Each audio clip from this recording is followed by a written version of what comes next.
Agora, meio-dia, 36 minutos, o SPTV está ao vivo e sendo transmitido também para Presidente Prudente. Agora nós vamos falar sobre a vida em condomínio, porque o dono de um apartamento tem direitos e tem deveres. E quem é inquilino também. Na reportagem de hoje, vamos entender o que cabe a cada um nessa relação. O valor do aluguel, a cobrança de impostos, a manutenção do apartamento, geralmente tudo isso fica estabelecido no contrato de locação. Agora, a questão é como é que ficam as assembleias? O inquilino, ele tem direito de participar? Ele pode votar ou não? Por outro lado, o dono de um apartamento que está alugado sabe tudo o que acontece no dia a dia do prédio para poder votar, poder escolher, votar em questões que dizem respeito à rotina daqueles moradores dali? A gente foi até um condomínio no centro de São Paulo para ver como é que o síndico está conseguindo fazer isso, conciliar os dois lados.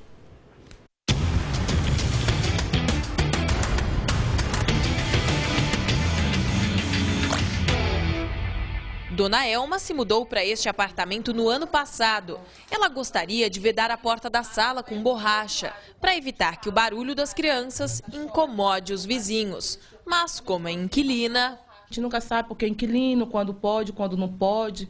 Você está entendendo? Porque tem que falar com o proprietário. Você está entendendo? E se a gente fazer alguma coisa, a gente é multado. Não é só pagar o aluguel. Para que a relação entre proprietário, inquilino e condomínio seja sempre harmoniosa, o melhor jeito é a conversa, o acordo. Cabe ao inquilino pagar a taxa de condomínio, onde estão incluídas despesas como luz e água das áreas comuns, salário dos empregados e despesas de manutenção, seja do parquinho das crianças ou dos jardins.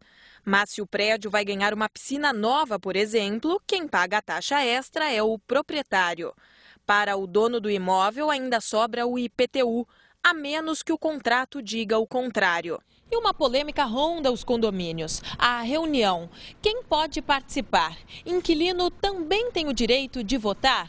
A lei estabelece que sim, desde que a assembleia não seja sobre despesas muito específicas. Ainda assim, Maria Lúcia não consegue opinar nas reuniões. Desde que se mudou para este prédio no centro há 2 anos, a inquilina não foi chamada para nenhuma assembleia. A gente poderia estar melhorando tudo, melhorando o prédio. Enio acabou de assumir como síndico aqui. Diz que isso vai mudar e que os 9 inquilinos agora terão direito ao voto. Tem que votar porque ele está ligado ao problema dia a dia do condomínio. O proprietário não está aqui 24 horas para saber o que se passa, o barulho que tem no condomínio, quem é o vizinho que fura na parte de cima, enfim, todas aquelas coisas que acontecem o dia a dia na vida das pessoas. Direito que a Maria Lúcia, inquilina, começa a conquistar. Ela foi eleita a subsíndica do condomínio, ganhou confiança dos moradores. Assim como o proprietário tem direito à voz e a voto, o inquilino também, porque ele a única diferença entre um e outro é que um tem a propriedade e o outro não. Você é aquela inquilina cuidando do apartamento do proprietário, cuidando da melhor maneira possível. É uma parceria. A lei do inquilinato estabelece que o inquilino tem o direito de participar das assembleias. O voto dele só é permitido naquelas decisões que não envolvam as despesas extraordinárias nem os deveres dos proprietários. Para a gente discutir um pouco mais isso, está aqui no estúdio com a gente o advogado especialista em condomínios, o Dr. Márcio Rashkorski, que vai conversar com a gente sobre tudo isso. Márcio, boa tarde. Na prática, essa lei é aplicada nos condomínios? Boa tarde, Trali. Não é aplicada. Infelizmente, os inquilinos não têm vez nos condomínios.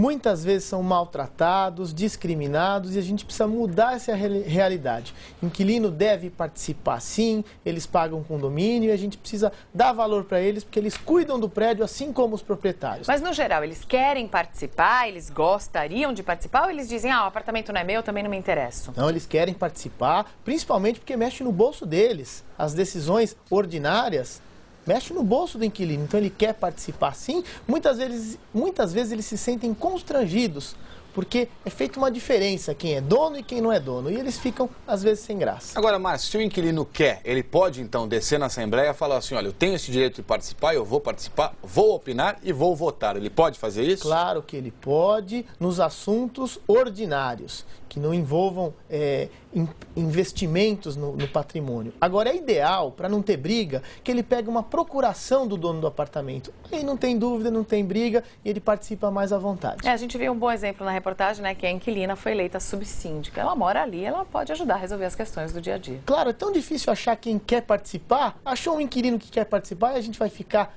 com apego formal, dizendo que pode, não pode, porque não é dono. Isso está ultrapassado, né?